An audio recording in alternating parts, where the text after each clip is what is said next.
सत साहिब बंदी छोड़ सतगुरु रामपाल जी भगवान की जय हो।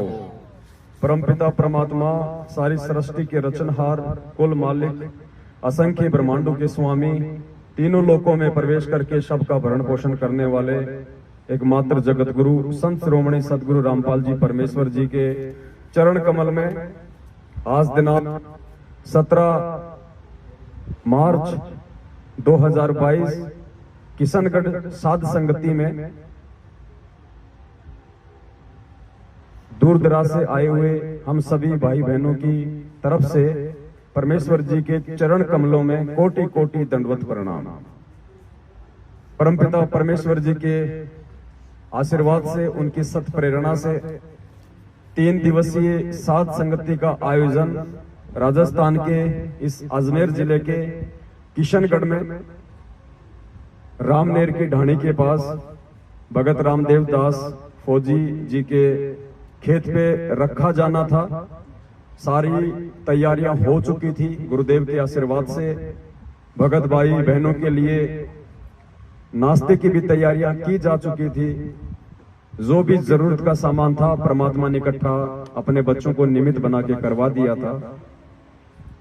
लेकिन पुण्यात्माओं, हम काल के लोक में हैं और इस काल के जाल को, इसकी चाल को इस पूरी पृथ्वी पे 8.5 अरब की जनसंख्या में से यदि कोई समझ सकता है, या यूं कह लीजिए कि परमपिता परमेश्वर जी ने यदि किसी को सद्बुद्धि बख्शी है तो वो केवल चंद सत्सेवक भाई बहन हैं, जो आज अपने परमेश्वर के संकेतों को, उनके इशारों को समझ के काल के जाल को समझते हुए अपनी भक्ति और मर्यादाओं को बचाते हुए आज संघर्षरत हैं।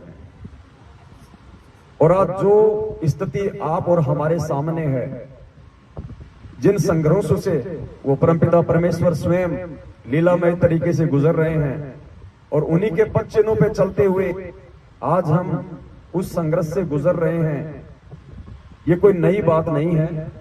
हजारों साल पहले वर्तमान समय की भविष्यवाणियां हो चुकी हैं उस परमेश्वर के विषय में और उस परमेश्वर के संपर्क में आने वाले उन हंस आत्माओं के विषय में। वरना हम एक ही गुरु के शिष्य हैं, उन्होंने समान रूप से हमें ज्ञान दिया, फिर भला ये विरोध क्यों, किस बात का विरोध। आज दुनिया में जितने भी संत और पंथ हैं, भले ही अपने किन्हीं भी कारणों के चलते उनमें 2 ग्रुप हैं, 3 ग्रुप हैं, लेकिन भक्ति भाव को लेकर आपस में कोई विरोध नहीं। दुनिया का ये पहला पंथ है यथार्थ 13वां कबीर पंथ, जो कि सन 1994 से परमपिता परमेश्वर सतगुरु रामपाल जी भगवान ने शुरू किया। आज इस पंथ में ऐसा क्यों, ये सारी बातें जब हमारे समझ में आएंगी तो पता चलेगा कि इस पृथ्वी पे उस काल भगवान और उस परमपिता परमात्मा के बीच ये सूक्ष्म युद्ध है। हमारे भाइयों ने हमारे ही उस कार्यक्रम को रोका। हालांकि एक बहुत बड़ी विडंबना है, लेकिन परमेश्वर के ज्ञान आधार से हम इन चीजों को समझ सकते हैं कि ऐसा क्यों हो रहा है। फिर भी बाकी भाई बहनों को विश्वास दिलाने के लिए कि ऐसा क्यों हुआ है और ऐसा क्यों हो रहा है, हम बाइबल की एक भविष्यवाणी को लेकर चलेंगे। क्योंकि हमारे जो ईसाई भाई हैं उनको भी यथार्थ रूप में इस बात का नहीं पता है कि बाइबल की भविष्यवाणियां वर्तमान समय में किसके लिए हैं। वो सोचते हैं कि हमारे जो मसीह हैं, जो आने वाले हैं, जो अभी आए नहीं हैं, ये उनके लिए हैं।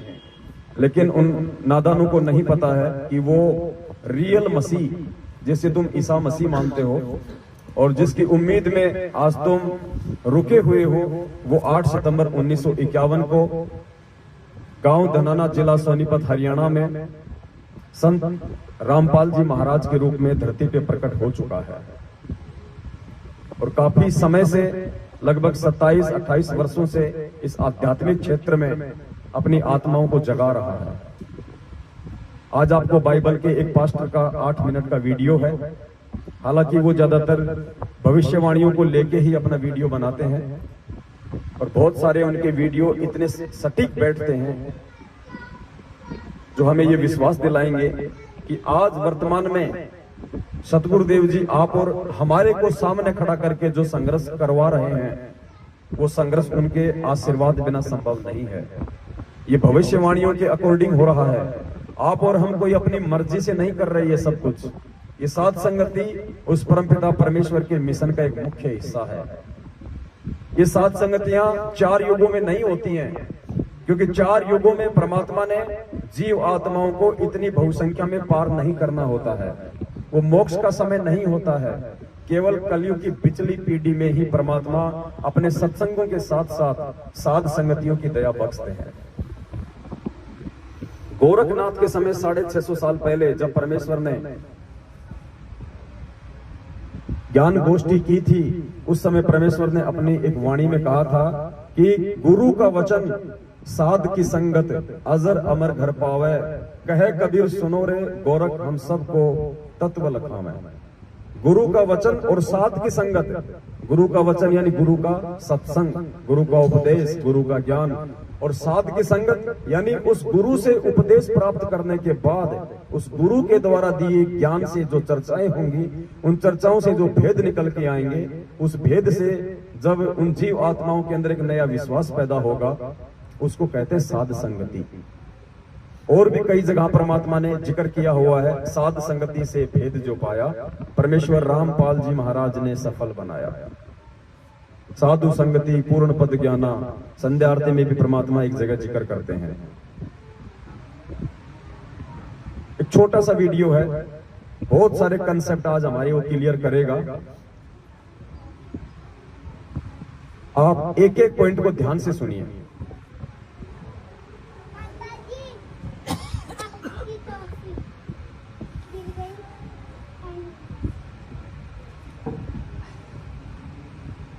से ऐसा पता चलता है कि यीशु मसीह के आगमन के पहले बात हो रही है इस पास्टर भाई के द्वारा कि ईसा मसीह के आगमन से पहले पुण्यात्माओं यहां जो स्थिति है वो पूज्य गुरुदेव जी के बारे में बताई जा रही है।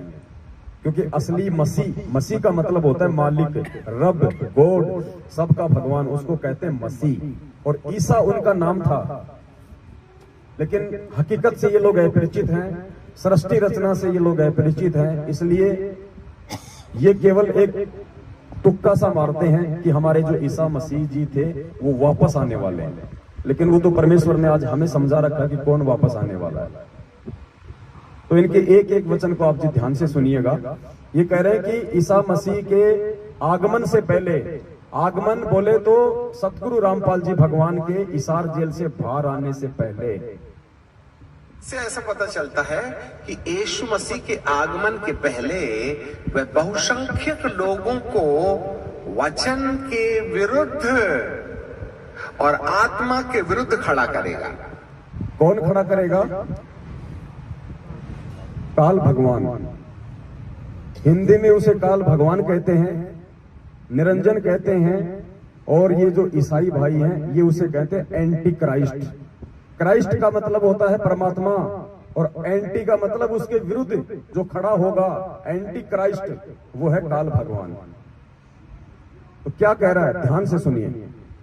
से ऐसा पता चलता है कि यीशु मसीह के आगमन के पहले वह बहुसंख्यक लोगों को वचन के विरुद्ध और आत्मा के विरुद्ध खड़ा करेगा।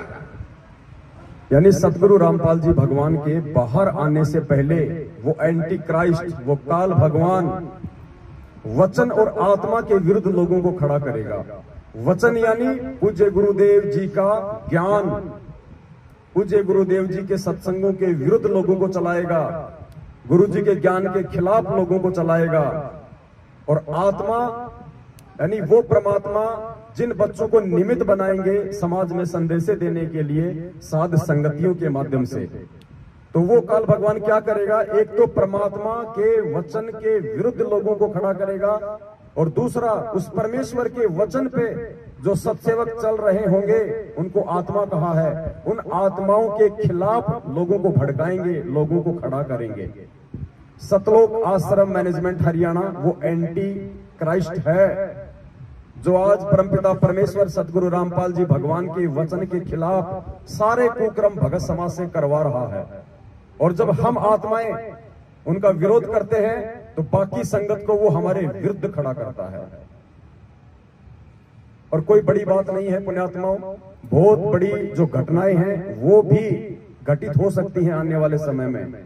आप ये सामान्य प्रक्रिया मान के ना चलें कि हम 20 भगत इकट्ठे हो गए और यहां हम आ लिए, नहीं, ये इस पृथ्वी पे सबसे बड़ा आध्यात्मिक युद्ध चल रहा है जिसकी हम कल्पना भी नहीं कर सकते। परमात्मा ने हमारी बुद्धि ऑफ कर रखी है, इसलिए हम ज्यादा सीरियस नहीं ले रहे। लेकिन आने वाले समय में जो परमेश्वर की आत्माएं होंगी, आप और हमारे शरीर छोड़ने के बाद, वो आत्मा जब इन घटनाओं पे विचार करेंगी तो उनकी आंखें फटी की फटी रह जाया करेंगी। क्या हम नहीं जानते थे कि हिसार में 25 दिसंबर 2021 को बहन सुलेखा दासी के यहाँ पे जो सात संगति थी, वो हिसार में उन मैनेजमेंट वालों का मुख्य गढ़ था। और उससे पहले उन लोगों के द्वारा हमारे साथ कैसी कैसी घटनाएं घटित हो चुकी थी। वो हमारे खून के प्यासे थे, उसके बावजूद भी परमात्मा ने हमारी बुद्धि को ऑफ किया और जयपुर से तकरीबन हम 15-20 लोगों को हिसार भेज दिया। और परमेश्वर ने बुद्धि को इस कदर ऑफ कर दिया कि हमने शाम को लाइव आना था, हम सुबह 6 बजे ही लाइव आ गए और 12 घंटे पहले ही उनको सूचना दे दी कि हम आ चुके हैं आपके शहर में, जो भी करना है कर लीजिए अपनी कार्रवाई। ये परमेश्वर के द्वारा बुद्धि ऑफ की गई थी। आज मुझे कोई 5 करोड़ रुपया दे और कहे तू एक छोटा सा मैसेज डाल के वापस सुलेखा बहन के घर पे चला जा, मैं बोलूंगा भाई साहब कभी होंगे तो मैं 10 करोड़ तेरे को ही दे दूंगा। तो परमेश्वर ने बुद्धि ऑफ की थी। क्यों? परमात्मा ने हमारे अंदर और एक नया विश्वास जागृत करने के लिए, संगत को और ज्यादा जगाने के लिए, शायद उस घटना के माध्यम से हजारों की संख्या में भाई बहनों की आंखें खुली हैं। और वो भाई बहन जो सात संगति में आ रहे थे, रास्ते में थे, जब उनको कैंसिलेशन का पता चला और वो वापस गए, उनका विश्वास और ज्यादा इस परमेश्वर के ऊपर दृढ़ हुआ कि वास्तव में ये सतलोक आश्रम मैनेजमेंट हरियाणा काल भगवान का एजेंट है। ये नहीं चाहता कि इस पृथ्वी पे शांति हो जाए, ये नहीं चाहता कि ये भक्त आत्माएं उस परमेश्वर को प्राप्त करने योग्य हो जाए। तो परमेश्वर कुछ घटनाओं को जानबूझकर भी अंजाम देते हैं अपने बच्चों की परीक्षा लेने के लिए और ज्यादा उनके विश्वास को दृढ़ करने के लिए। तो वर्तमान में जो घटनाएं घट रही है सामान्य घटनाएं नहीं है। चाहते तो हम भी एक नामदान केंद्र लेके बैठ जाते, चाहते तो हम भी संगत को इसी प्रकार से ज्योति पाठ और दान के नाम पे लूटकर एक धार्मिक जो धंधा इन लोगों ने बना रखा उसमें इनके सहयोगी हो जाते और अपने कर्म फोड़ते रहते। हम क्यों संघर्ष कर रहे हैं? हम क्यों इनके जैसे नहीं हो सकते? हम क्यों इनके साथ गाली गलौज नहीं करते जैसा ये करते हैं? हम क्यों इनके साथ मारपीट नहीं करते जैसा ये लोग करते हैं? इनके जैसे हमारे आचार विचार और व्यवहार क्यों नहीं है? सतगुरुदेव जी के प्रति हमारी जो सोच है, जो समर्पण है, जो भाव है, वो उनके जैसे क्यों नहीं है? क्योंकि परमेश्वर ने आप और हमारे को चुन लिया है। गोता मारो स्वर्ग में जा बैठो पाताल, गरीब दास ढूंढता फिरूं अपने हीरे मोती लाल। अगर परमेश्वर ने सभी को पार करना होता, सभी के लिए परमात्मा यहाँ आते, तो ये वाणी ना कहते कि मैं खाली हीरे मोती लाल के लिए आता हूँ, कंकड़ पत्थर के लिए परमात्मा नहीं आता। तो परमेश्वर के शरण में आने के बाद भी इन लोगों का आचरण बता रहा है कि ये अभी भी कंकड़ और पत्थर की शरण में है। तो आज ये छोटा सा वीडियो हमें बहुत कुछ समझाएगा। तो इस वीडियो में कहा गया है कि उसके आने से पहले, उस परमेश्वर के उस मसीह के आगमन से पहले, जेल से बाहर आने से पहले क्या क्या घटनाएं घटित होंगी। आज आपको ये वीडियो ध्यान से सुनने की आवश्यकता है और उतना ही जागरूक भी रहने की। से ऐसा पता चलता है कि यीशु मसीह के आगमन के पहले वह बहुसंख्यक लोगों को वचन के विरुद्ध और आत्मा के विरुद्ध खड़ा करेगा।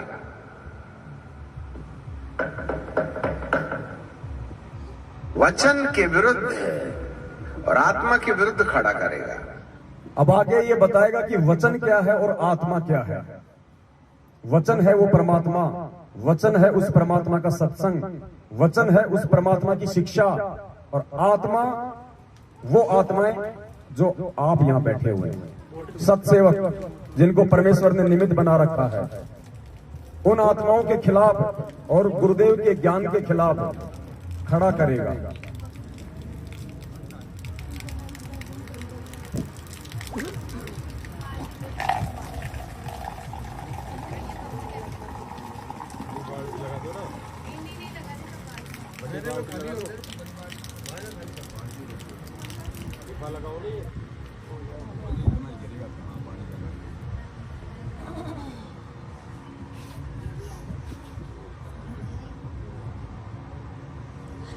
बहुत अंदर शुरू कर दिया हैं?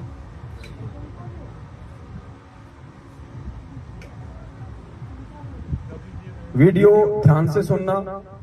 वचन के खिलाफ वो किन लोगों को खड़ा करेगा और आत्मा के खिलाफ वो किन लोगों को खड़ा करेगा। वचन के खिलाफ वो सांसारिक लोगों को खड़ा करेगा, जगत वालों को परमात्मा के खिलाफ खड़ा करेगा और आत्मा के खिलाफ संगत को खड़ा करेगा, अंदर वालों को खड़ा करेगा। और आज यही स्थिति है। आप हरियाणा चले जाइए, आप देश में कहीं भी चला जाइए, किसी भी संत का जिक्र कर दीजिए, कोई दिक्कत नहीं, किसी को कोई परेशानी नहीं। आप इस पूर्ण परमेश्वर का थोड़ा सा नाम ले लीजिए, पता नहीं क्या क्या सुना देंगे। क्योंकि भविष्यवाणी के अकॉर्डिंग उसने सभी के दिलो दिमाग में जिन जिन आत्माओं के ऊपर उसका कंट्रोल है, और 99.9% आत्माओं के ऊपर आज काल का कंट्रोल है, तो उन आत्माओं के अंदर उस वचन के खिलाफ वो खूब प्रेरणा भर देगा।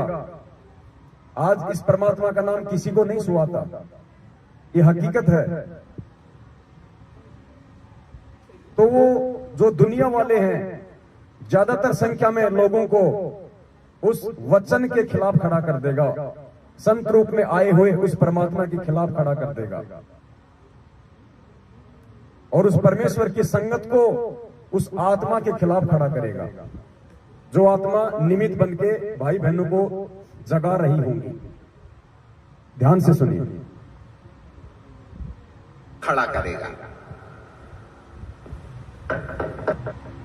से ऐसा पता चलता है कि यीशु मसीह के आगमन के पहले वह बहुसंख्यक लोगों को वचन के विरुद्ध और आत्मा के विरुद्ध खड़ा करेगा।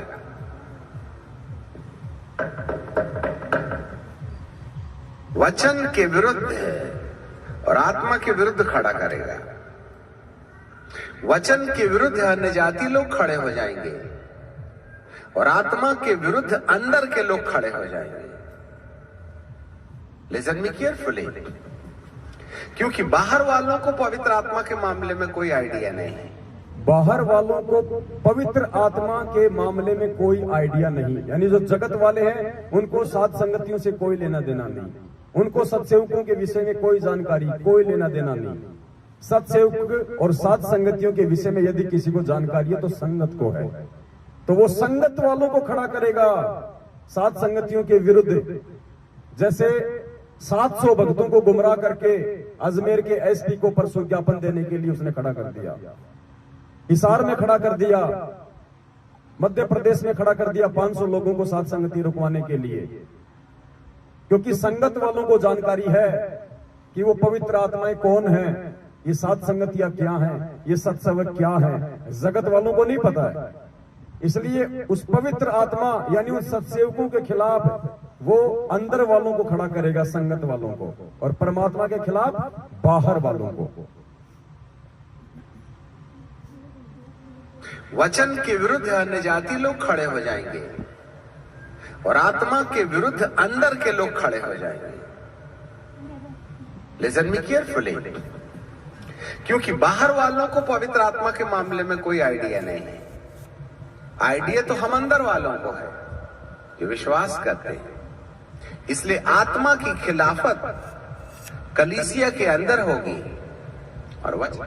कलीसिया मतलब संगत।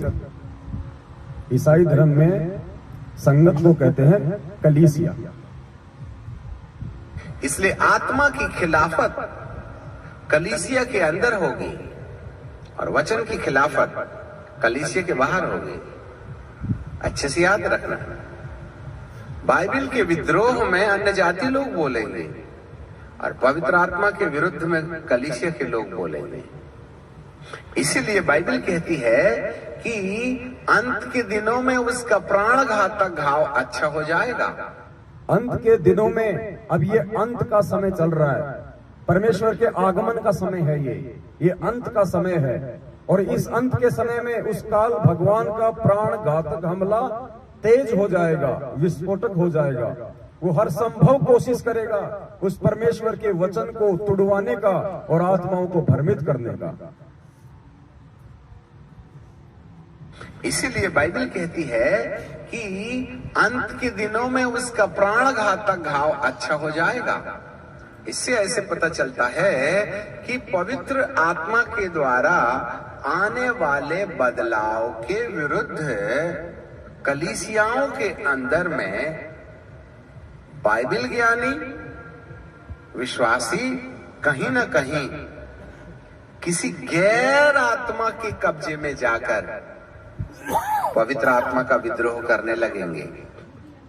संगत के अंदर जो भाई बहन होंगे वो किसी गैर आत्मा के कब्जे में जाकर और उस पवित्र आत्माओं का विरोध शुरू कर देंगे। कौन सी पवित्र आत्माएं? जो उस परमेश्वर के वचन आधार से संगत में बदलाव कर रही होंगी। बदलाव क्या हो रहा है? परमेश्वर की आरतियां। परमात्मा ने दया करके हमसे जो यथार्थ विधि से जो आरतियां शुरू करवाई हैं, कि हम आज से पहले आरती सुन रहे थे या हम आरतियां कर रहे थे। परमेश्वर को भोग लगाना, गुरुदेव को भगवान बताना, दाढ़ी मूछ वाली फोटो को खाली काल्पनिक बताना, ये बदलाव है कलीसिया के अंदर, संगत के अंदर। तो ये कह रहा है कि संगत के अंदर जो बदलाव उस पवित्र आत्मा के द्वारा, उन सत्सेवकों के द्वारा जो शुरू किए जाएंगे, वो संगत को उनके विरुद्ध खड़ा कर देगा। ध्यान से सुनिए। कलीसियाओं के अंदर के द्वारा कि अंत के दिनों में उसका प्राण घातक घाव अच्छा हो जाएगा। इससे ऐसे पता चलता है कि पवित्र आत्मा के द्वारा आने वाले बदलाव के विरुद्ध कलीसियाओं के अंदर में बाइबल ज्ञानी विश्वासी कहीं ना कहीं किसी गैर आत्मा के कब्जे में जाकर पवित्र आत्मा का विद्रोह करने लगेंगे। ये कोऑर्डिनेटर, ये नामदान संचालक, गुरुदेव का छोटा कलियुगी भाई महेंद्र, गुरुदेव के बेटा बेटी, भाई बंधु, रिश्तेदार, जवाई, ये सब गैर आत्माएं हैं। ये काल के कब्जे में, एंटी क्राइस्ट के कब्जे में। और संगत इनके कंट्रोल में आके उस बदलाव को स्वीकार नहीं करेंगी। और जो बदलाव परमात्मा हमसे करवा रहे हैं इस भक्ति मार्ग में, उनके विरोध में खड़ा हो जाएंगी। कहीं ना कहीं किसी गैर आत्मा के कब्जे में जाकर पवित्र आत्मा का विद्रोह करने लगेंगे। पवित्र आत्मा के फलों का विद्रोह करने लगेंगे। पवित्र आत्मा के कामों को अस्वीकार करने लगेंगे। जो भी बदलाव परमात्मा करवा रहे हैं, अब 7 संगतियों की परमात्मा ने शुरुआत करवाई, तो देखिए सीधे सीधे तौर पे ये लोग भयंकर रूप से हमारे विरोध में आ गए हैं। राजस्थान के डीजी को डायरेक्ट लेटर दिया गया है संगत को गुमराह करके, भीड़ दिखा के। राजस्थान के डीजीपी ने अजमेर के एसपी को लेटर भेजा कार्रवाई के लिए। अजमेर के एसपी साहब ने किशनगढ़ के डिप्टी साहब को लेटर भेजा। डिप्टी साहब ने थाने को तलब किया। भगत रामदेव दास जी के पास में फोन आया। हम तीनों भाई डिप्टी ऑफिस गए। कजोड़ जी के पास जयपुर फोन गया। ये सब कुछ इन भविष्यवाणियों के अकॉर्डिंग उस बदलाव को रोकने के लिए, क्योंकि एंटी क्राइस्ट, उस काल भगवान को ये डर है कि कहीं ये आत्मा जाग ना जाए, उस परमेश्वर को पहचान ना लें। इनके अंदर जो प्यार, प्रेम, एक दूसरे के साथ विनम्र अधीनता के साथ जो मिलने जुलने की प्रक्रिया शुरू हो रही है, ये कहीं फल फूल ना जाए, मेरा साम्राज्य खाली ना हो जाए। इस चिंता में उसने उन पवित्र आत्माओं के खिलाफ अपने दूतों को निमित्त बना के संगत को भड़काना शुरू कर दिया, संगत को खड़ा कर दिया उसके विरोध में। ध्यान से सुनिए वीडियो का एक एक शब्द। में बाइबल ज्ञानी विश्वासी कहीं ना कहीं किसी गैर आत्मा के कब्जे में जाकर पवित्र आत्मा का विद्रोह करने लगेंगे, पवित्र आत्मा के फलों का विद्रोह करने लगेंगे, पवित्र आत्मा के कामों को अस्वीकार करने लगेंगे। और जो लोग पवित्र आत्मा के काम को बढ़ावा देते हैं, जो लोग सत्सेवकों के काम को बढ़ावा देते हैं, उनके साथ क्या होगा? आत्मा के कामों को अस्वीकार करने लगेंगे।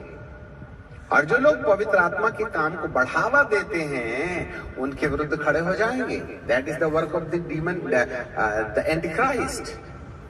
याद रखिएगा। और जिन जिन कलीसियाओं के अंदर में पवित्र आत्मा के काम का विद्रोह किया जाता है, ये विद्रोह मनुष्य के द्वारा नहीं होता। ये जो विद्रोह आप और हमारा जो किया जा रहा है संगत में, सात संगतियों को रुकवाने का, ये कह रहा है कि ये मनुष्य के द्वारा नहीं है।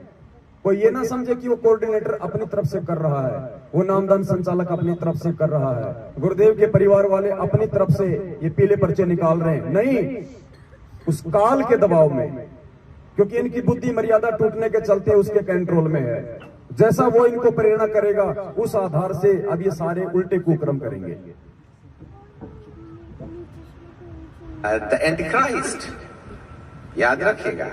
और जिन जिन कलीसियाओं के अंदर में पवित्र आत्मा के काम का विद्रोह किया जाता है, ये विद्रोह मनुष्य के द्वारा नहीं होता और ना ही उनकी सूझबूझ के द्वारा होता है, परंतु कोई गैर आत्मा, जिसको ख्रिस्त विरोधी आत्मा कहते हैं, उनके माथे पर आ बैठती है और वे उस आत्मा के नियंत्रण में जाने के बाद पवित्र आत्मा की काम की खिलाफत करने लगते हैं।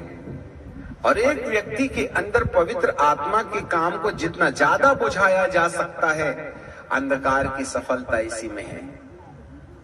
अंधकार की सफलता इसी में है, यानी काल की सफलता इसी में है कि उन पवित्र आत्माओं के खिलाफ जितना हो सके उतना संगत को भड़का दिया जाए।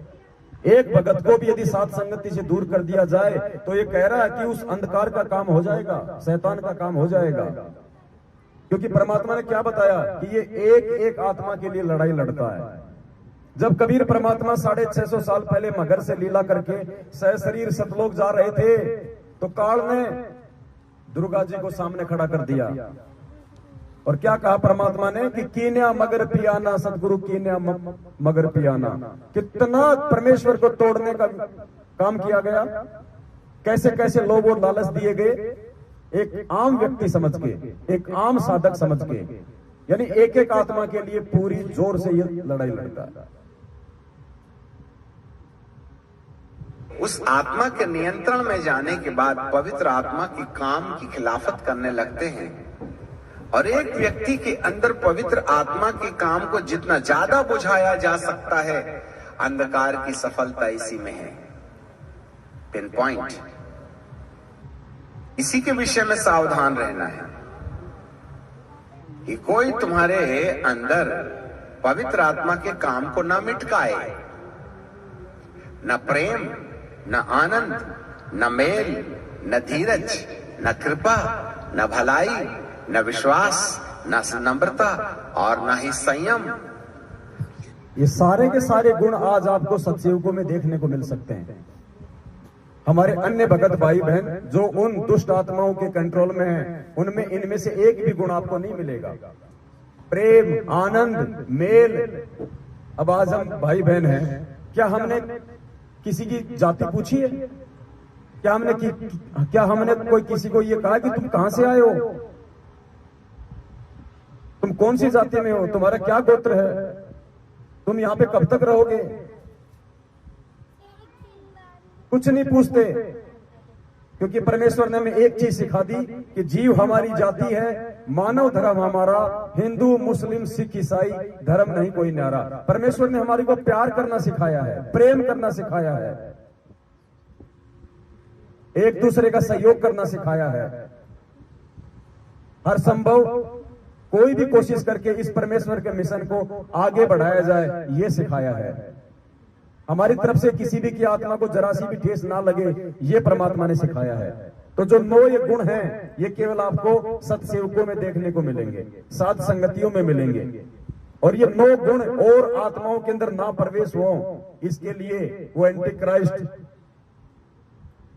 इस सतलोक आश्रम मैनेजमेंट हरियाणा के माथे पे बैठ के और सारे उल्टे कर्म करवा रहा है, साध संगतियां रुकवा रहा है, ताकि परमेश्वर का मार्ग आगे ना बढ़े। ये आत्मा आपस में मेल जोल के साथ ना रहें, एक दूसरे से ना मिले, इनका प्यार प्रेम आगे ना बढ़े, परमात्मा में इनका विश्वास ना बढ़े। हमारे अंदर पवित्र आत्मा के काम को ना मिटकाए, न प्रेम, न आनंद, न मेल, न धीरज, न कृपा, न भलाई, न विश्वास, न नम्रता और न ही संयम। ये जो 9 ईश्वरीय अनुभव हैं, पवित्र आत्मा के प्रकाशन से मनुष्य के जीवन में रोशनी पैदा करते हैं और इसी आधार पर आपके शरीर का मुर्दों में से जी उठना तय किया जाता है। शरीर में से मुर्दों का उठना तय किया जाता है। अंदर से परमेश्वर साध संगतियों से हमारी आत्मा को चार्ज कर रहे हैं, रिचार्ज कर रहे हैं, ताकि हम इस काल लोक की झूठी भावनाओं से हटके अपने परमेश्वर में ध्यान लगाएं, सतलोक में हमारी आसक्ति हो, हमारी रुचि हो, और वो ये नहीं चाहता है। पवित्र आत्मा के प्रकाशन से मनुष्य के जीवन में रोशनी पैदा करते हैं और इसी आधार पर आपके शरीर का मुर्दों में से जी उठना तय किया जाता है। जितने प्रतिशत में ये 9 अनुभव होंगे, आपके मुर्दों में से जी उठने वाले शरीर को उतना ही तेजोमय कपड़ा मिलेगा। तेजोमय कपड़ा, नूरी शरीर, और वो केवल सतलोक में है, क्योंकि बाइबल की भविष्यवाणियां हैं। और हम सबको पता है, ईसा मसीह के सूली पे लटकाए जाने के बाद, क्राइस्ट पे लटकाए जाने के बाद 4 दिन बाद जो जिंदा हुआ था, और 40 दिन तक ईसा मसीह के रूप में जिसने हजारों चमत्कार किए थे, भगत समाज के अंदर एक विश्वास पैदा किया था भक्ति और भगवान के ऊपर, वो ईसा मसीह जी नहीं थे, वो कबीर परमात्मा था। इसलिए बाइबल की भविष्यवाणियां उस परमेश्वर के लिए हैं। और उसी समय परमात्मा ने भविष्यवाणियां की थी कि आगामी समय में मेरा आगमन किस प्रकार से होगा। जितने प्रतिशत में ये 9 अनुभव होंगे, आपके मुर्दों में से जी उठने वाले शरीर को उतना ही तेजोमय कपड़ा मिलेगा और कलीसिया जितनी तेजस्वी होगी, शैतान का उतना ही जरा जोर से ड्रम बजेगा। कलीसिया जितनी तेजी से जागेगी, शैतान का उतना ही ज्यादा ड्रम बजेगा। संगत जितनी तेजी से जागेगी साथ संगतियों से, काल भगवान का उतना ही ड्रम बजेगा। इसलिए ये प्रयास हो रहा है साथ संगतियों को रोकने का। पुण्यात्माओं, आज की रात या जहां जहां भी साथ संगतियां होंगी, परमेश्वर आप और हमें निमित्त बना के, आप यकीन करना, परमेश्वर की विशेष दृष्टि उस जगह पे होगी।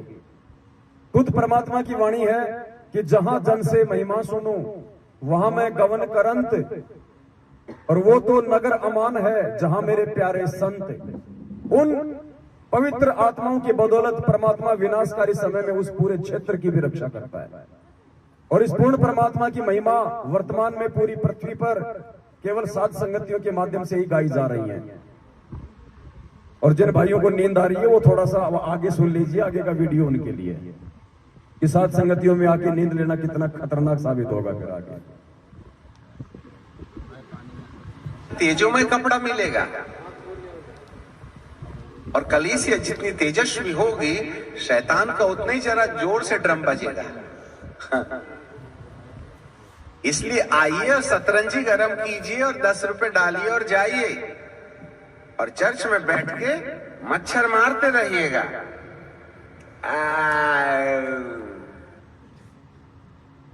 ये भविष्यवाणियां हैं, और भविष्यवाणियां कोड वर्ड में होती हैं। और परमात्मा कहते हैं, कहे कबीर कृपया कर जन पर जो की त्यों समझाई, सब सुमरे अपने अनुमाना तो गति समझना। इसलिए आइए, 10 रुपए डालिए, जो ये भाषा बोल रहा है, ये भाषा कहां बोल रहा है?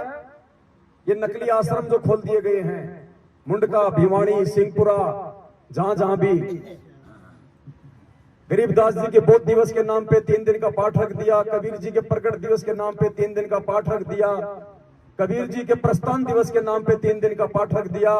आइए 10 रुपए डालिए और बस मजे लीजिए, ध्यान से सुनना इसको, इसे और मच्छर मारते रहिए। शरीर को उतना ही तेजोमय कपड़ा मिलेगा और कलीसिया जितनी तेजस्वी होगी, शैतान का उतना ही जरा जोर से ड्रम बजेगा। इसलिए आइए और सतरंजी गरम कीजिए और 10 रुपए डालिए और जाइए और चर्च में बैठ के मच्छर मारते रहिएगा। चर्च यानी ये आश्रम, उसमें बैठ के मच्छर मारते रहो, कुछ नहीं मिलना जुलना वहां। अमर्यादित लोग बैठे वहां पे, अनाधिकारी लोग बैठे हैं, पाठ के नाम पे ठग रहे हैं। बस तुम उसमें 10 रुपया डालो, यानी 10 रुपया मतलब दान। जरा जोर से ड्रम बजेगा। इसलिए आइए और सतरंजी गरम कीजिए और 10 रुपए डालिए और जाइए और चर्च में बैठ के मच्छर मारते रहिएगा और चले जाइएगा। बहुत से लोगों को चर्च के अंदर आए कि 5-7 मिनट क्या गुजरा, एक गीत के बाद में अच्छी खासी नींद आने लगती है। घर में तो 4 बच्चे हैं, नींद कहां से आएगी? 4 इकट्ठा चिल्लाएंगे तो। यहां तो एक ही बच्चा चिल्लाता है। इसलिए चर्च में नींद आने की सबसे अच्छी सुविधा है। इसलिए सात संगतियों में नींद आती भाई, क्योंकि यहाँ पे परमात्मा की चर्चा है और नींद उसी आत्मा को आएगी जिसके ऊपर काल का प्रभाव ज्यादा है, विकारों का प्रभाव ज्यादा है। वरना सात संगति में तो नींद उड़ जानी चाहिए। और यहाँ भी अगर किसी को नींद आती है तो सोच लीजिए कितनी कमजोरी में है। हम यहाँ सोने के लिए नहीं आते हैं, सोने के लिए हमारा घर है ना, पूरे महीने सोते हैं। अरे एक रात नहीं जाग सकते हम, 2 रात नहीं जाग सकते, दिन में सो लो। दिन में क्या काम, कौन से गुलगुले उतारते हैं भाई? नहाओ धो खाओ, मालिक को भोग लगाओ और सो। लेकिन नहीं, वो रात को सुलाएगा, क्योंकि चर्चा रात को होगी, दृढ़ता रात को आनी है, विश्वास रात को पैदा होना है। तो 4 बच्चे हैं, क्या गुजरा, एक गीत के बाद में अच्छी खासी नींद आने लगती है। घर में तो 4 बच्चे हैं, नींद कहां से आएगी? 4 इकट्ठा चिल्लाएंगे तो। यहां तो एक ही बच्चा चिल्लाता है। इसलिए चर्च में नींद आने की सबसे अच्छी सुविधा है। सावधान, जो लोग प्रभु के भवन में निंद्रा की दशा में चले जाते हैं, आपको छुटकारे के लिए दुआ करना चाहिए। जो लोग प्रभु के भवन में निंद्रा की स्थिति में चले जाते हैं, जो सात संगतियों में सोते हैं, आलस से करते हैं, उन आत्माओं को परमात्मा से प्रार्थना करनी चाहिए, दुआ करनी चाहिए परमात्मा से दंडवत करके कि परमेश्वर दास या दासी पे रजा बख्शो मालिक, आपके वचन हमारे को सुनने को मिले।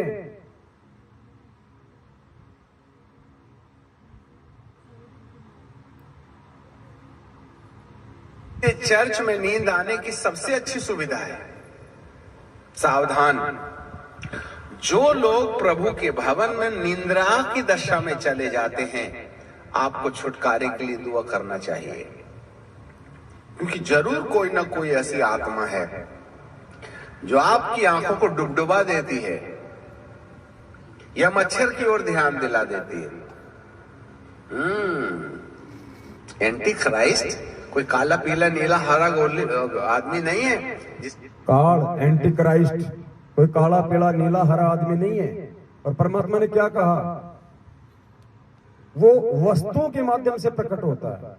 काल स्वयं प्रकट नहीं होता है, परमात्मा प्रकट होते हैं। काल कभी प्रकट नहीं होता।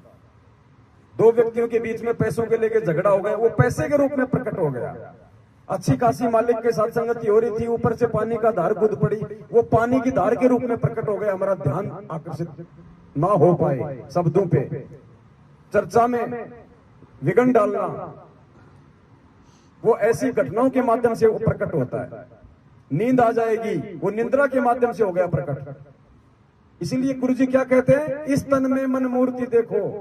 संध्या आरती में पढ़ते हो ना, इस तन में मन मूर्त देखो। यानी परमात्मा कहते हैं कि भगत तुझे इस ज्ञान आधार से अपने शरीर में स्वयं उस काल को खोजना पड़ेगा कि तेरी कौन सी वो क्रिया है जिससे कि वो काल अपना दाव खेल रहा है। दो भगत आपस में मिल गए, तीसरे की चर्चा कर रहे हैं, विचार करना चाहिए। वो निंदा के रूप में काल प्रकट हो रहा है, दोनों के कर्म फोड़ रहा है। सत्संग सुनते समय नींद आ रही है, मंत्र करते समय नींद आ रहे हैं, वो काल प्रकट हो रहा है आलस्य के रूप में।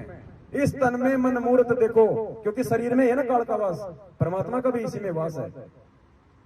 कौन सा हमारा वो कर्म है जो परमेश्वर कर रहा है, कौन से कुकर्म की प्रेरणा काल कर रहा है, तो ये हमने स्वयं जांचना पड़ेगा। इतना आगे हमने ज्ञान को आधार बना के बढ़ना पड़ेगा, अवलोकन करना पड़ेगा, हमने ऑब्जर्वेशन करना पड़ेगा ज्ञान आधार से। जो आपकी आंखों को डुबडुबा देती है या मच्छर की ओर ध्यान दिला देती है। एंटी क्राइस्ट कोई काला पीला नीला हरा आदमी नहीं है जिसके सींग होंगे, बड़े बड़े दांत होंगे, उल्टे पैर होंगे, गाल में बाल होंगे।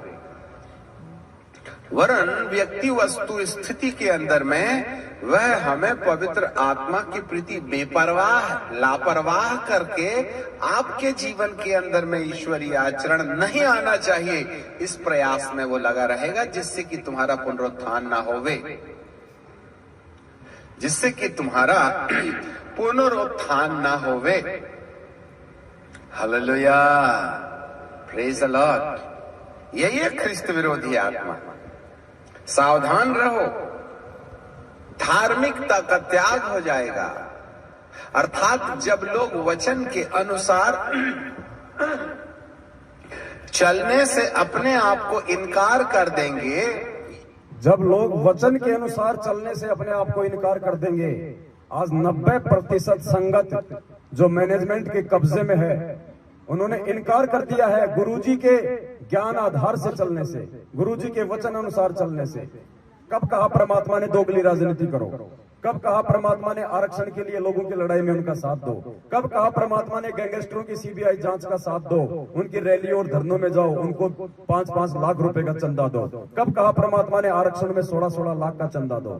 कब कहा परमात्मा ने तुम देह दान करो, रक्त दान करो, पिंड प्राण जिन दीने दाना, गरीबदास जाको कुर्बाना।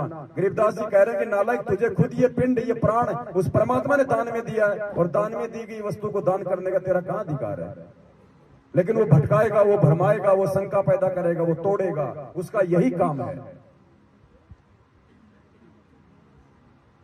सावधान रहो, ये ख्रिस्त विरोधी आत्मा।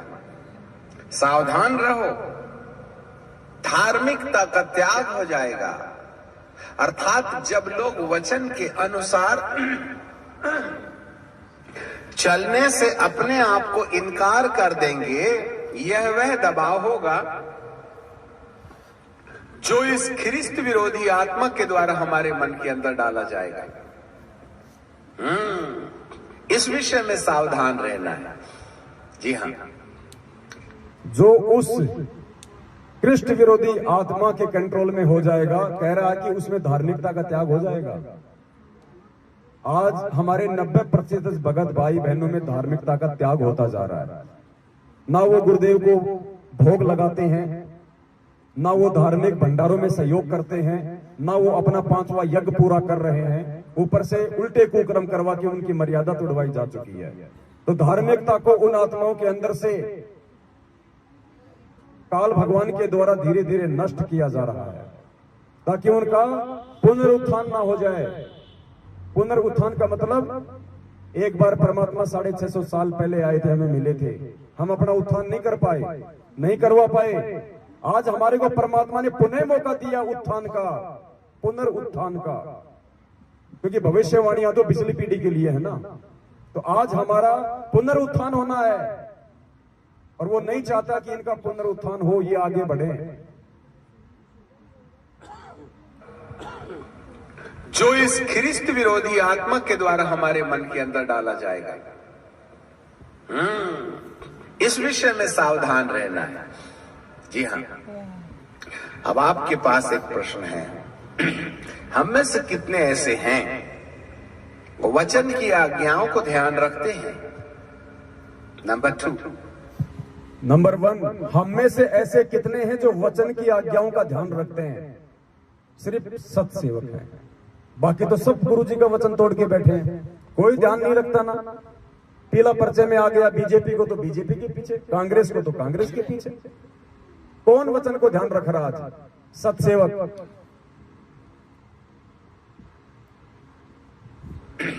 हम में से कितने ऐसे हैं वो वचन की आज्ञाओं को ध्यान रखते हैं? नंबर 2, पवित्र आत्मा के संपर्क में बने रहते हैं। नंबर 2, पवित्र आत्मा के संपर्क में बने रहते हैं, यानी सत्सेवकों के संपर्क में बने रहते हैं। यानी ऐसे कितने हैं जो सात संगतियों से जुड़े हैं? नंबर 2, पवित्र आत्मा के संपर्क में बने रहते हैं। नंबर 3, पवित्र आत्मा को वचन के अनुसार हमारा जीवन बदलने की अनुमति देते हैं। पवित्र आत्मा को वचन के अनुसार हमारा जीवन बदलने की अनुमति देते हैं, यानी वो सत्सेवक जो परमेश्वर के वचन आधार से आत्मिक उत्थान की जानकारी संगत को दे रहे हैं, यथार्थ भक्ति विधि की, धार्मिक यज्ञ की, भंडारों की, उसके अनुसार कितनी आत्माएं हैं जो उनका सहयोग करती हैं, जैसा वो कहते हैं ज्ञान आधार से वैसा उनको फॉलो करती हैं। संपर्क में बने रहते हैं। नंबर 3, पवित्र आत्मा को वचन के अनुसार हमारा जीवन बदलने की अनुमति देते हैं। ये सावधान लोग हैं। ना रे बाबा ना, मैं अपने होठों को बुराई करने से, जो अपने भले दिन देखना चाहता है, जो अपने अच्छे दिन देखना चाहता है, वह अपनी जीभ को बुराई से रोक रखे। जो अपने अच्छे दिन चाहता है, जो अपने भले दिन चाहता है, वो अपनी जीभ को बुराई करने से रोके। गुजरात की सात संगति में 5 घंटे पूरी रात परमात्मा ने निंदा और चुगली के ऊपर ही वीडियो बनवाया था, अपनी जीभ को कंट्रोल करने के लिए। क्योंकि अब हमारी स्थिति तीसरे लेवल पे है। प्रथम लेवल हमारा था बरवाला कांड, 3 साल हम उसमें लगे। उसके बाद का समय था गुरु को परमात्मा साबित करना, गुरु गोविंद के बीच के भेद को मिटाना। वो मिट गया, समझने वाले समझ गए। और अब आत्मिक उत्थान की ओर 1 महीने पहले से परमात्मा दास को निमित्त बना के संदेश दिलवा रहे हैं। जयपुर में जब दास ने वीडियो बनाया था अजोड़ भगत जी के वहां घर पे, जब वहां पे मधु बहन भी आई हुई थी, तो क्या संदेशा दिलाया था कि पुण्य आत्माओं, अब हमने ये 2022 शुरू हो चुकी है, अपने आत्मिक उत्थान की ओर आगे बढ़ना है। ये वही समय है भविष्यवाणियों का। भले दिन देखना, ये सावधान लोग हैं। ना रे बाबा ना, मैं अपने होठों को बुराई करने से, जो अपने भले दिन देखना चाहता है, जो अपने अच्छे दिन देखना चाहता है, वह अपनी जीभ को बुराई से रोक रखे। इसका मतलब है बुराई करने वाला अपने पैर में कुल्हाड़ा मारता है और खुद ही ऑटो रिक्शा में हॉस्पिटल जाता है। रामचंद्र जी भी उसी परमात्मा का बच्चा, लेकिन देख लो कहां पहुंच गया, सात संगतियों से दूर हट गए। ये सर्वविदित है, वापस आने की स्थिति में नहीं है। ये भविष्यवाणियां हैं, ये कोई बच्चों ने नहीं लिखी हैं, ये परमात्मा ने लिखवाई है। और आगे चल के ऐसी आत्माएं हजारों वर्ष जब ये भक्ति चलेगी तो ये एग्जाम्पल के रूप में रहेंगी। साधु सज्जन सोना टूट जुड़े सो बार, दुर्जन कुंभ कुम्हार के एक धक्के दरार। गुरुद्रोही की उपाधि, गुरुद्रोही का उदाहरण संजय दिल्ली वाला ले बैठा। राग द्वेष और ईर्ष्या का उदाहरण रामचंद्र ले बैठा। षड्यंत्रकारी और धोखेबाजी का उदाहरण सतलोक आश्रम मैनेजमेंट हरियाणा ले बैठा।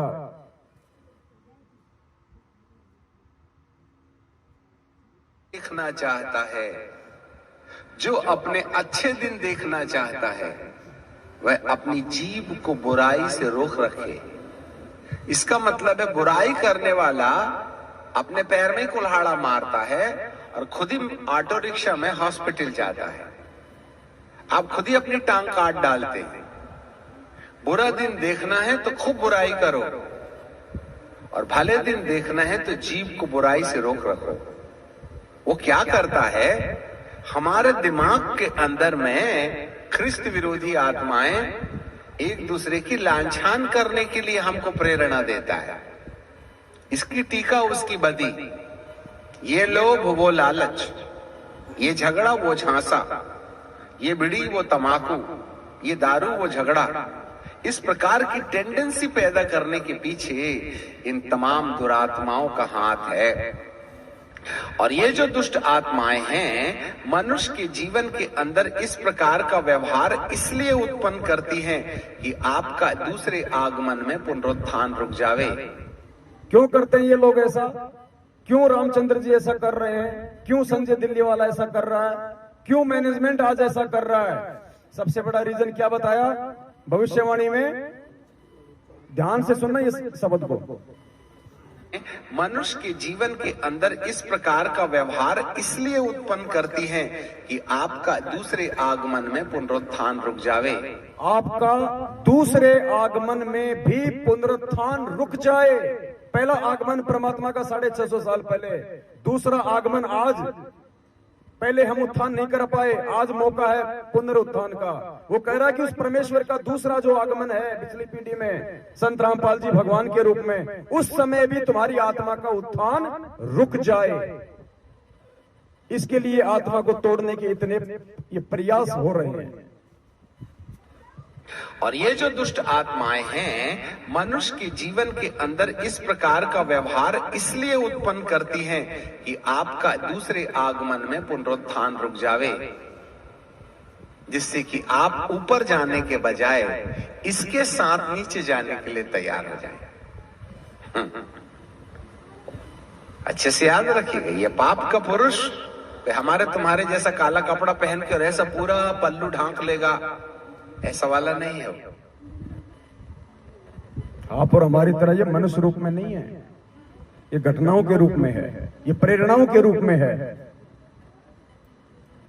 परमात्मा ने इसीलिए कहा कि इस तन में मन मूर्ति देखो। तुम्हें खुद ही पहचान करनी पड़ेगी कि मन क्या है और निज मन क्या है, मेरा एजेंट कौन है और काल का एजेंट शरीर में कौन है। इसीलिए परमेश्वर ने सबसे पहले 27 साल से हमें ज्ञान दिया, क्योंकि बिना ज्ञान के चाहे हम कितनी भक्ति कर लें, कितने मंत्र जाप कर लें, हमारा उत्थान नहीं होना। तो एक छोटा सा वीडियो था जिसके माध्यम से परमात्मा ने दास को प्रेरणा की और वर्तमान वस्तु स्थिति को लेकर भविष्यवाणियों के आधार से आप जीव तक संदेशा पहुंचाना जरूरी था।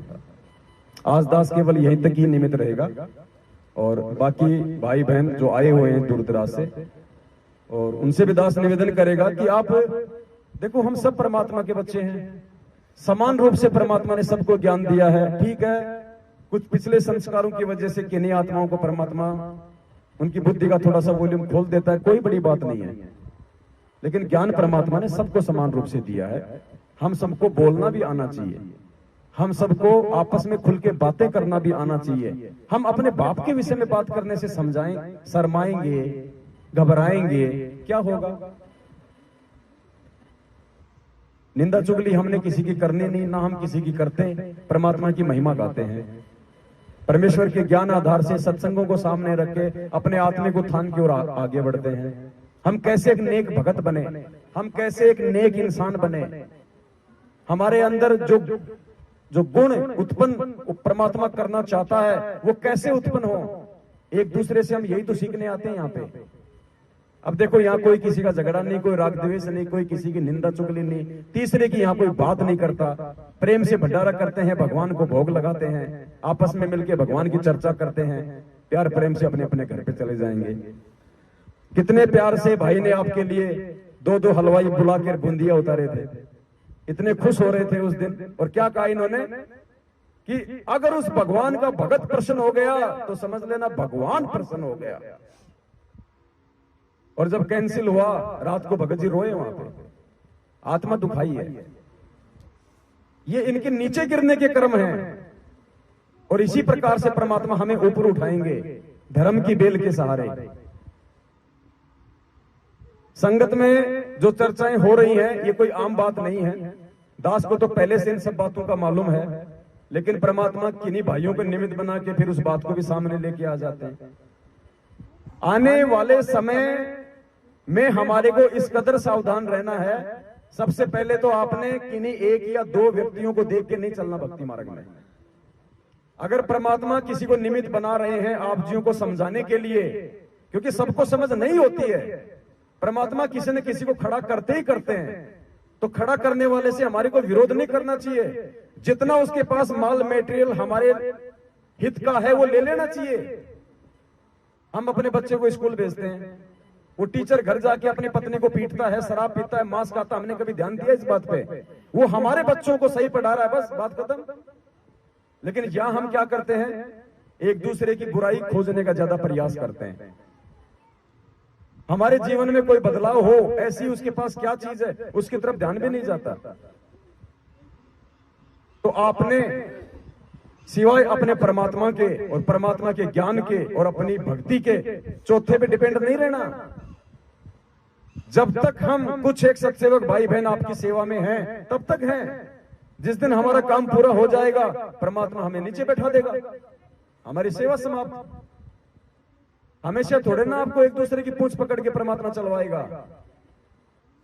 अरे गाड़ी बंद हो गई और बैटरी भी लग रही है, सारे काम है और उसको धक्के की जरूरत है, तो उसको एक बार धक्का मरवाया जाता है, फिर स्टार्ट हो जाती है। उसके बाद थोड़ा ना उसके धक्का ही मारते रहना है। तो परमात्मा ने कुछ सत्सेवकों को, कुछ पवित्र आत्माओं को निमित्त बना के आपको धक्का सा मरवाया है, जो खड़े हुए थे एक जगह पे। लेकिन अब जब गाड़ी स्टार्ट हो गई, अब खुद चलना है भाई आगे। तो आने वाले समय में काल भगवान का जो दबाव बढ़ेगा, क्योंकि उसको पता है कि बड़ी तेजी से आत्माएं मेरे काल से निकल रही हैं। ये क्यों प्रयास किया जा रहा है? गुरुजी के नाम का लेटर निकलवा के राजस्थान के डीजीपी साहब को दिया जा रहा है, 7 संगतियां रुकवाई जा रही हैं। हम किसकी जेब काट रहे हैं भाई? अखबारों में हमारे खिलाफ ठग हैं, चोर हैं, संगत को लूट रहे हैं, जगत वालों से पैसे इकट्ठे कर रहे हैं। सबूत कुछ भी नहीं है, फिर भी मीडिया झूठा लिख रहा है। प्रशासन हमारी अनुमति को रोक देता है ऐसे झूठे लोगों के इशारों पे, क्योंकि ये काल का लोक है, वो सब काल के अंडर में है। उनका आपस में कोई टकराव नहीं, कोई विरोध नहीं। हमारे अच्छे कामों को रोकने में सब एक हो जाएंगे। तो आने वाले समय में पुण्यात्माओं, हो सकता है हमारी सेवा ज्यादा समय की ना हो, इसलिए अब आपको अपने स्तर पे इस आध्यात्मिकता में ऊपर उठना है। और जो प्लानिंग जो हो सकती है काल भगवान की, खैर वैसे तो मालिक साथ में है, लेकिन फिर भी परमात्मा पता नहीं किस किस प्रकार से सबकी परीक्षा लेगा। जो प्लानिंग की जा रही है वर्तमान में सतलोक आश्रम मैनेजमेंट हरियाणा द्वारा काल प्रेरित होके, वो यहां तक की प्लानिंग है कि पवन का मर्डर हो जाए और वो मर्डर का मुकदमा संत रामपाल जी महाराज पे लग जाए। आप लोगों को पहले दास आगाह कर रहा है। अगर इतना भी हो जाए, मैं ये नहीं कहता कि ऐसा हो जाएगा, लेकिन आप लोगों के लिए है। अगर ऐसा भी हो जाए तो आपने किसी के ऊपर आश्रित होकर नहीं चलना है कि बस वो चला गया तो हमारा सब कुछ चला गया, अब हमें कौन बताएगा, क्या समझाएगा, अब हम कैसे साथ संगति करेंगे, अब क्या होगा। यानी कुछ आत्माओं के साथ इस कदर भी घटनाओं को अंजाम दिया जा सकता है आने वाले समय में। वैसे तो सिर पे साई सत्य है, तो को क्या भय रे। हाथी पे बैठने के बाद परमात्मा कहते हैं कुत्ते तो 1000 भोंको चाहे लेकिन बिगाड़ कुछ नहीं पाएंगे। लेकिन हमारी परीक्षा है कि वो समय नहीं है कि परमात्मा लेके हाथी 2-4 भक्तों को बैठा के अब वो बरवाड़ा में चक्कर काटेंगे कि लो साहब वो परीक्षा हो रही है। नहीं, देश काल और परिस्थिति के अनुसार होती है। हर आत्मा की परमात्मा भिन्न भिन्न तरीके से लेगा परीक्षा। साथ संगति रुकी, कुछ लोग तो ट्रेन से वापस गए, कुछ लोगों ने टिकट कैंसिल करवाई। उनके मन में क्या भाव उत्पन्न होते हैं वो उनकी परीक्षा है। रामदेव दास जी, इनके पिछले जन्म के कुछ ऐसे संस्कार हैं अच्छे जो आज ये पारिवारिक रूप से भी संपन्न है, आर्थिक रूप से भी संपन्न है, सामाजिक रूप से भी प्रतिष्ठित है, और ऐसे व्यक्ति जो कि धर्म के काम को आगे बढ़ा रहा है और उसके खिलाफ उसी के क्षेत्र में अखबारों में उल्टी सीधी ठग, चोर लुटेरे के नाम से न्यूज निकल जाए, तो ये इनकी परीक्षा है कि इनको लोक लाज कहां तक सताएगी।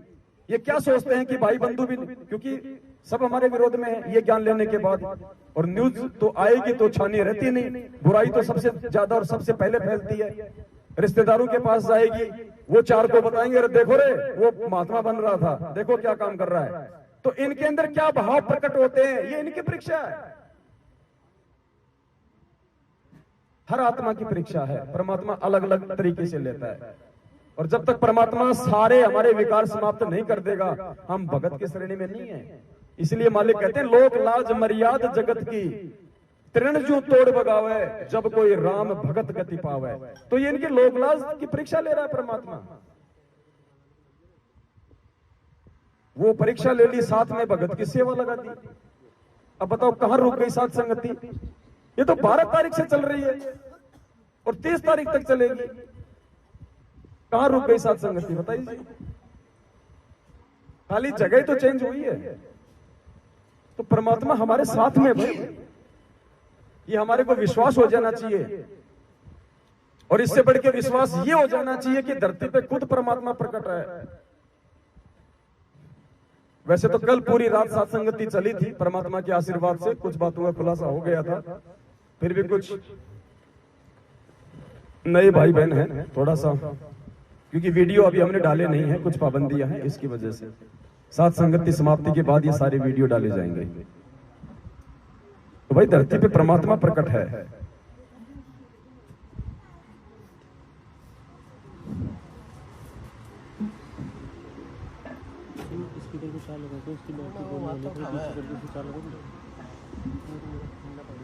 महीने भर पहले परमात्मा ने एक महाखुलासा करवाया था धरती पे परमात्मा के प्रकट होने को लेके। एक जो शब्द था कि भाई अर्धरात्रि बीत गई, सौपन में दिखे घनश्याम, इंद्र दमन एक मंदिर बनवा दे, जगन्नाथ हो जिसका नाम। फिर आगे इसमें छुआछात को लेके परमात्मा ने किया, और फिर क्या कहा, इतनी जल्दी सच साहेब आ रही है ना अभी, तो इसको लगा। तो उस शब्द के माध्यम से परमात्मा ने यह साबित करवाया था कि धरती पे आज वही कब्र परमात्मा संत रामपाल जी भगवान के रूप में प्रकट है।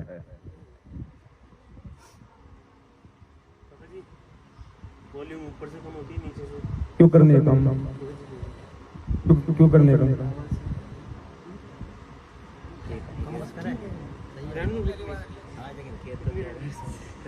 ये तो 2 घंटे से कितनी तो है।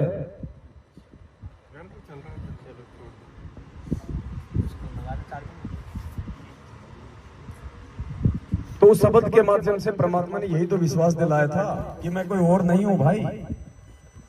अब उस समय परमात्मा ने वहां पे छुआछात को समाप्त करवाया था, और उस मंदिर में छुआछात को समाप्त करके परमात्मा ने जगन्नाथ के मंदिर के पांडे के साथ, जो कि ब्राह्मण था जाति से, और परमात्मा उस समय धानक कुल में आए हुए थे, उस पांडे के साथ परमात्मा ने 650 साल पहले एक ही थाली में भोजन किया था और छुआछात को तोड़ा था। आज भी जगन्नाथ के मंदिर में छुआछात नहीं है, परमेश्वर के आशीर्वाद से। तो उस समय पांडे के साथ में एक ही पत्तल में किसने भोजन किया था? कबीर जी ने। और फिर क्या कहा उस शब्द में परमात्मा ने कि एक पत्तल में दोनों जी में, पांडा गुलाम रामपाल। स्पष्ट किया परमात्मा ने कि भाई वो मैं जिम रहा था उसके साथ, अपनी निंद्रा तोड़ दो। गांव धनाना, जिला सोनीपत, हरियाणा का किसान का बेटा मत समझो। लीला तो पता नहीं परमात्मा की क्या क्या करते हैं, और आज से पहले कैसी कैसी लीलाएं की है परमात्मा ने। गुरुदेव ने बताया कि द्रौपदी को आगामी संकट से बचाने के लिए, उससे दान लेने के लिए भगवान ने अंधे की लीला की, कोई पहचान नहीं सका उसको। तो ऐसा ही एक महाप्रमाण आज एक शब्द के माध्यम से आपके सामने रखा जाएगा, क्योंकि परमेश्वर के हर शब्द के अंत में एक महाखुलासा होता है, एक गहरा संकेत छुपा होता है। तो ये शब्द है परमात्मा का, साहेब कबीर आजा आत्मा तोहे पुकारती, तेरे हाथ में चाबी ओ सतगुरु शतलोक दवार की। इसके लास्ट की ये चौपाई है, ध्यान से सुनना इसको।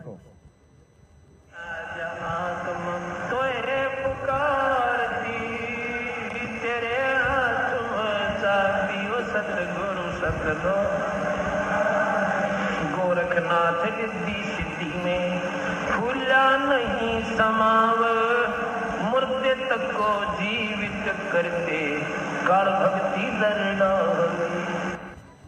650 साल पहले कबीर परमेश्वर जी के साथ में गोरखनाथ जी की ज्ञान गोष्ठी हुई थी। सुना ना आप लोगों ने गुरुदेव जी के सत्संग में? सुना है ना? दोनों की ज्ञान गोष्ठी हुई और परमेश्वर ने उनको ज्ञान में भी हराया और उनको सिद्धि में भी हराया। उसके बाद में क्या किया गोरखनाथ जी ने? दीक्षा ली थी कबीर परमात्मा से, कबीर जी उनके सतगुरु बने। अब वो कबीर जी कौन थे उस समय? गोरखनाथ को किसने दीक्षा दी थी उस समय? अभी शब्द में ध्यान से सुनना। फिर गोरखनाथ रिद्धि सिद्धि में फूला नहीं समावे, मुर्दे तक को जिंदा करके यो काल भक्ति दरड़ावे। उसके बाद सुनना फिर गोरखनाथ ने किससे दीक्षा ली थी, किसको अपना गुरु बनाया था। गोरखनाथ रिद्धि सिद्धि में फूला नहीं समावे, मुर्दे तक को जिंदा करते काल भक्ति दरड़ावे। रामपाल सतगुरु की शरणा पावे, डोरी मकर तार की। किसकी शरणा पाई थी? रामपाल सतगुरु की शरणा पावे, डोरी मकर तार की। उनको सतनाम तक दिया था परमात्मा ने। तो ये हर शब्द के अंत में एक आपको रहस्य मिलेगा। आज से पहले हमारे में से किसी के भी समझ में नहीं आ रही थी ये बातें।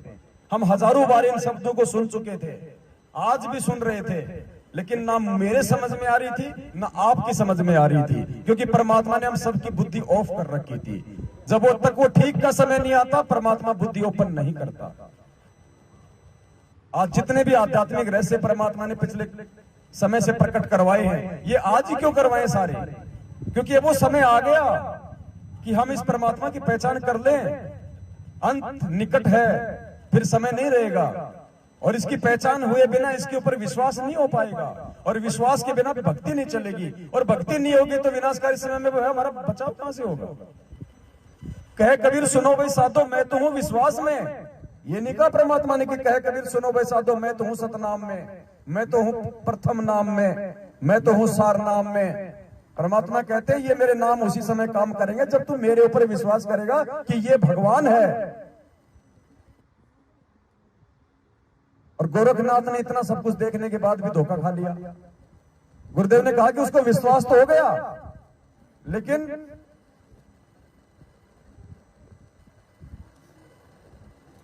और फिर वो धोखा खा गया।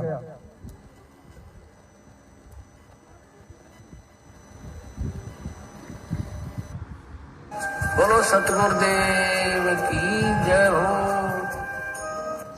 और गरीबदास जी महाराज कहते हैं चारों युग के योग को भाई खाए जावे था काल, और सतगुरु नाम सुनाइया जब टूटा जंजाल।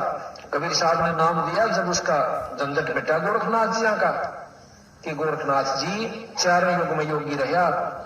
अब कुछ दिना के बाद जब यह समाप्त हो जाएगी आपकी सिद्धि, आप दोबारा इस जन्म मरण के चक्कर में आओगे। अब भी गोरखनाथ जी की जो करनी कर रखी है उसके मन में विश्वास इतना जरूर होगा कि सत नाम सत रास्ता कबीर साहब का है, लेकिन पूर्ण विश्वास नहीं हो पाया। इसकी वजह से उसको एक गेड़ा फेर देगा कबीर साहब। कहते हैं गोरखनाथ जी जब सतयुग शुरू होगा उसमें 1 लाख वर्ष तक दिल्ली का राज करेंगे और ब्रह्मचारी रहेंगे। 1 लाख। अपने आत्मा विचार करने की बात है। गोरखनाथ जी भी हमारे ही गुरु भाई थे, हमारा ही गुरु भाई था गोरखनाथ। और आज परमात्मा ने हमारे को मौका दे दिया आत्म कल्याण के लिए। गोरखनाथ को नहीं मिला मौका। जब सतयुग आएगा इस कलयुग के बाद 1 लाख साल दिल्ली का राज करेगा। और फिर क्या होगा? परमात्मा ने सारा विधान बता दिया। राज करेगा 1 लाख साल, तो मालिक कहते हैं तपेश्वरी सो राजेश्वरी और राजेश्वरी सो नरकेश्वरी। तो ये आज मौका है यहां से निकलने का, छूटने का। ये नहीं मिलेगा मौका बाद में। और काल भी उतना ही जबरदस्त प्रयास करेगा इस मार्ग को भ्रष्ट करने का, खंडित करने का। लेकिन उसके ऊपर उसका भी बाप बैठा हुआ है, जिसका पंजा आप और हम सबके ऊपर है निरंतर। इसलिए घबराने की जरूरत नहीं है। गुरुदेव ने एक सत्संग में कहा कि परिस्थितियां ऐसी पैदा करेगा काल कि बस सर्वनाश होने वाला है। लेकिन परमात्मा ने कहा कि तुम विश्वास रखना उस समय, फिर देखना।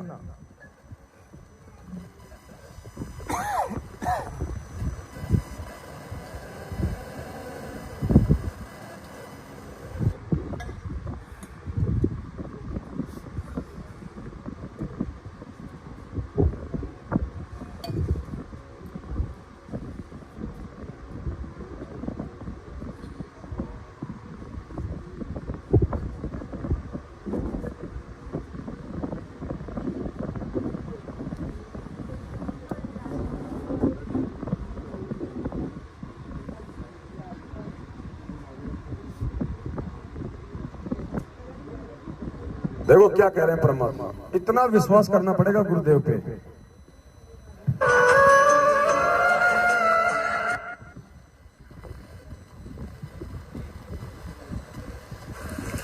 अपना तो हमारा इतना दिल कमजोर हो चुका है कि हम वहां तक बुद्धि उठती नहीं ना, दिल डटता कि हम भगवान को इतना विश्वास कर सके। जैसे कहते हैं कि तुलसी बिरुआ बाग में शीतत भी मुरझावे, राम भरोसे जो रहे वो पर्वत पर लहरावे। तुलसी बिरवा बाग में सींचत भी मुरझावे, राम भरोसे जो चले वो पर्वत पे। आज ये बिरवा कौन है जो सोचता है कि मेरी हर प्रकार से सिंचाई हो रही है? मैं तो मुंडका भी जाता हूं, मैं तो सिंहपुरा भी जाता हूं, मैं तो रोहतक भी जाता हूं, मैं तो नामदान केंद्र पे भी जाता हूं, मैं तो तारीख पे भी चक्कर काटता हूं, मैं तो ज्योति पाठ का पैसा भी करता हूं, मैं तो जैसा ये लोग कहते हैं वो आदेश मानता हूं, पीला पर्चा भी मानता हूं। कबीर बिरवा बाग में सींचत भी मुरझावे, उसके बाद भी वो 90% बिरवे मुरझा रहे हैं। अकाल मृत्यु हो रही है उनकी, सर्वनाश हो रहा है उनके साथ में, घर घर में झगड़ा उनके, परमात्मा से दूर होते जा रहे हैं।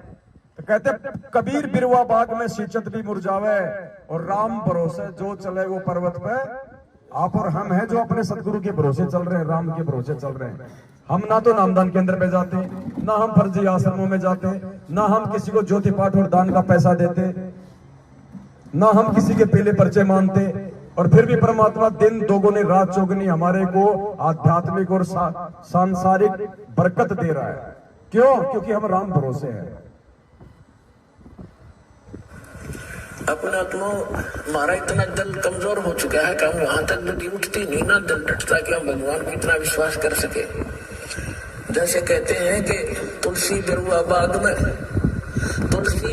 बाग में सींचत भी मुरझावे, राम भरोसे जो रहे वो पर्वत पर लहरावे।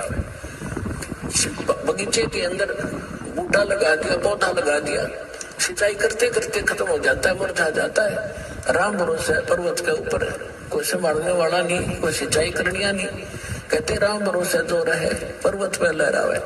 तो हमारा इतनी बुद्धि उठती नहीं, लेकिन इसको उठाने का ये प्रोसीजर है। एक दिन ऐसी दृढ़ता होगी आपके अंदर कि सर्वनाश होता दिखा आपने, आप दृढ़ रहना भगवान के ऊपर, फिर देखना ऐसा बादल टट जाएगा दुख का, तो सोच भी नहीं सकते आप।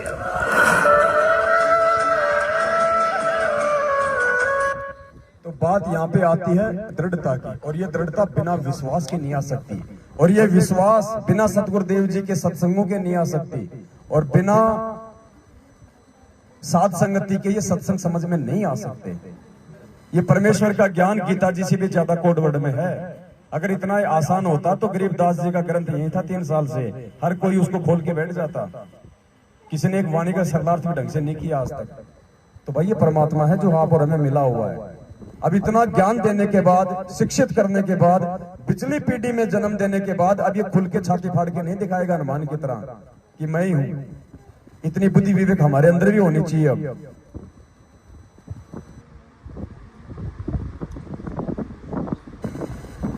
तो आज ज्यादा नहीं हो पाएगा, कल पूरी रात थे, फिर दिन में भी नहीं सोए, आज गला भी बैठ रहा था। तो एक शब्द तो परमात्मा का फिर से गा लेते हैं और उसके बाद फिर आप भाई बहन। सत साहिब